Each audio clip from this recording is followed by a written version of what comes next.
when Pakistan itself opts as one of the options to have a use of force in protection of its national interests and maritime assets. At the same time, how this is a thin line for Pakistan. On one hand, you are the mediator, and on the other hand, the threatening use of force, in protection of your own assets. Whether Saudi Arabia will also join Pakistan when Pakistan takes this option of using force for protection of its own vital national interests. Thank you, sir. Yeah, let me answer this. I don't think that there is a thin line when it comes to defending our national security and our assets. This is not a thin line, but this is a red line. And this red line is strictly in our own national security context. And this is what our statement yesterday referred, that any attack against Pakistani flagged vessels or against our commercial vessels will be treated as an attack against Pakistan and will be swiftly retaliated. And we will do so in our exercise of self-defense.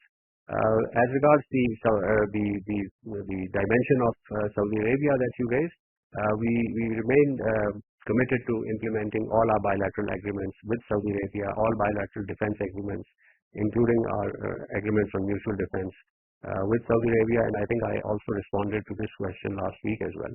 Thank you. Ji, sir.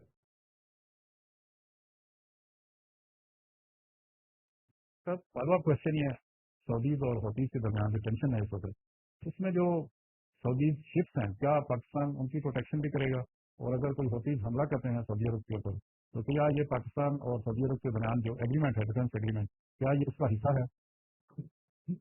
आप कुछ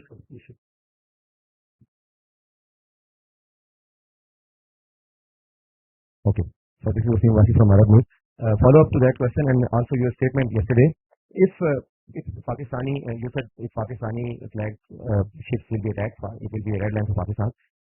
So, will there be any military deployment, naval deployment in follow-up to your statement in Red Sea and Bab al-Mandab to protect Pakistani vessels and to support Saudi Arabia in accordance with the Strategic Mutual Defense Agreement signed last year?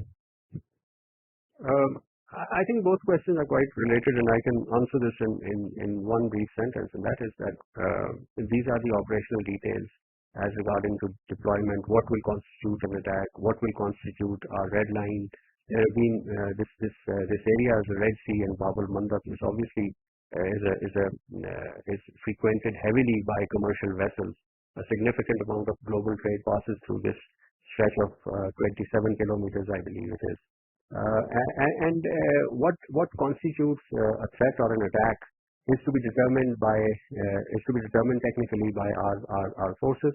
We would remain alert on this area, and all our agreements with Saudi Arabia, or for that matter with any country, once they have been agreed through a due process, including ratification, remain in operation. So there is no question of any staging with respect to these agreements. We will obviously uphold our commitments under our bilateral agreements as well as under international law, and we expect the same from the international community and our partners by and large.